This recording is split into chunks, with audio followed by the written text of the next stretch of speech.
Thanks a lot, Guy. That was humbling. Well, I listened to the first speaker, and I was really impressed with what he said about how science shouldn't be coupled with religion when it comes to studying the UFO phenomenon. And I did a little deductive reasoning early in this research when I was 11 years old, living in Montana, seeing UFOs firsthand, watching the news, seeing them, and I was fascinated by the idea that something like that would exist. And I was told that it's fringe science, it's kooky, you don't want to put it together with science because you're going to end up with no understanding. And that's a paradox, because the farther back in time you go from our modern era, the closer that science and religion seem to merge together. So that even 200 years ago, there was really no distinction between astrology and astronomy.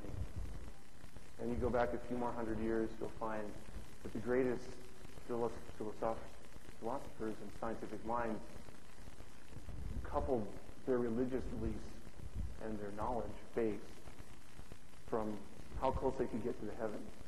So today, our ultimate experience as scientists would be to stand on the moon. In 400 BC, and even 400 years later than that, you end up seeing people look at the religious experience of standing on the moon as the ultimate mystic achievement. So now we're faced with a development that goes even beyond the UFO phenomenon. This idea that there may be actual artificial structures found on Mars. And instead of looking at it from a purely empirical, scientific view, I decided I would look at it from the religious viewpoint, but not just the theological Christian viewpoint. I would look at it from several different theological viewpoints. And I ended up looking at some people who showed me that I didn't have to reinvent the wheel. I found that the Neoplatonists and the Neo-Pythagoreans back in the 4th century AD had actually combined all of the proto-philosophers, the most incredible thinkers of the early civilization, and combined them and realized that the greatest knowledge had come from above.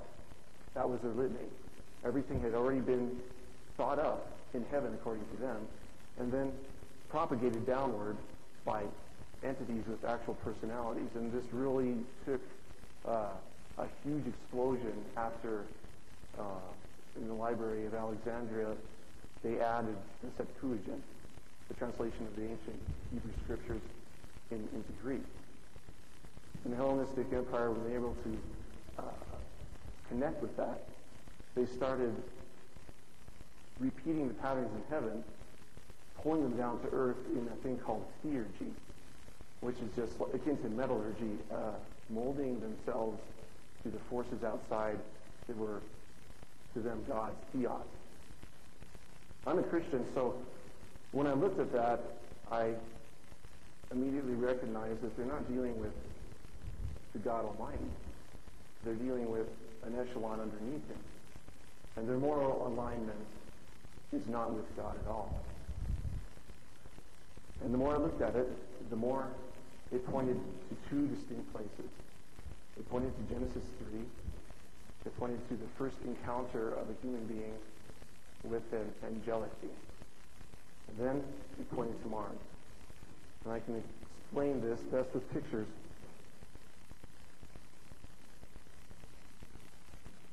This is Cydonia. It's a frame taken in 1976 by the Viking 1 probe.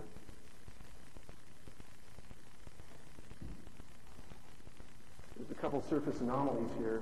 The most famous is right here. An anthropomorphic face.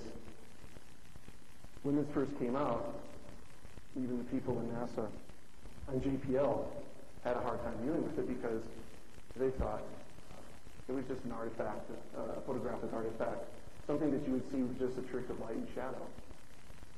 And they were pretty glad in their dismissal of this because there's more to this picture than just a face. Over to the right, you see a wall on a blast crater with detritus moving out from the exterior. And that's anomalous because if this thing was intact at the time of the impact of the crater, which broke loose all this detritus, and now we actually know that there's probably ice frozen under the dust there, it would have left a blast shadow here, which doesn't exist. There's also geometric alignments between this wall and the interesting tetrahedral mound you'll see on this crater, which also shouldn't be there because geomorphically it doesn't make sense to have an edifice like that on a crater that's created by impact. There's this mound here that's been also discovered that if you would extend the lines to the wall and also to this crater, you end up with the infamous 19.5, or actually 19.47, that angle between these lines that's repeated throughout the face. An object here, which is a 1.6 mile long, 5-sided pyramid, which is hard to see here, but I have other pictures to rectify a lot more clearly. And this is a city complex. Richard Hoagland had dubbed the city complex with some very regular geometric shape. And it's a regular geometric pattern that seems to indicate that there's some artificiality present.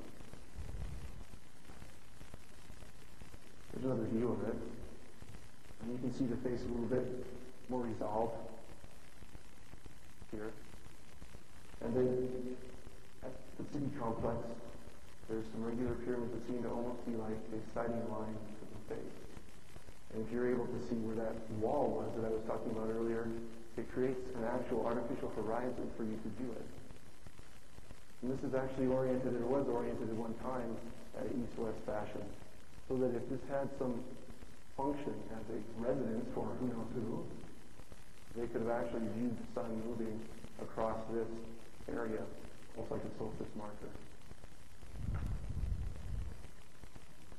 I remember seeing this picture when I was in Safeway.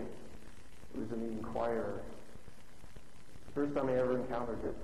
And I have an inquiring mind, so I was intrigued. And I realized that there was more to it because, happily, they included the information that there was other geometric structures nearby. And that piqued my interest because repeating geometric patterns are the signs of intelligence. You can't just have one face anomaly like this and say, oh, that's the evidence of an artificial life form on Mars. But the interesting thing about the earlier philosophers and theurgy, that word that I'm going to use over and over again, is they look at the past and in their present age and then the future in the same way, within that framework of the idea that they're always pulling down the influence of beings, of angelic forces that dictate what they're going to do, that pattern what they're going to accomplish in life.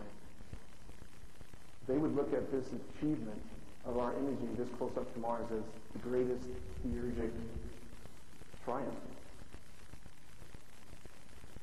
This is a map of Giovanni Schiaparelli from 1877. He wasn't the first person to actually map Mars, but his surface feature names are the ones that are most intact today. One of the reasons is because at his age, in his age, the telescopes were advanced enough to resolve the surface features, and he had the fortune of being alive during a time of one of the closest passes of Mars to the Earth, where you could actually see the surface features well enough to be able to name them. The zero meridian is incredibly important in this theurgic scenario, this heaven-earth alignment that the early philosophers understood.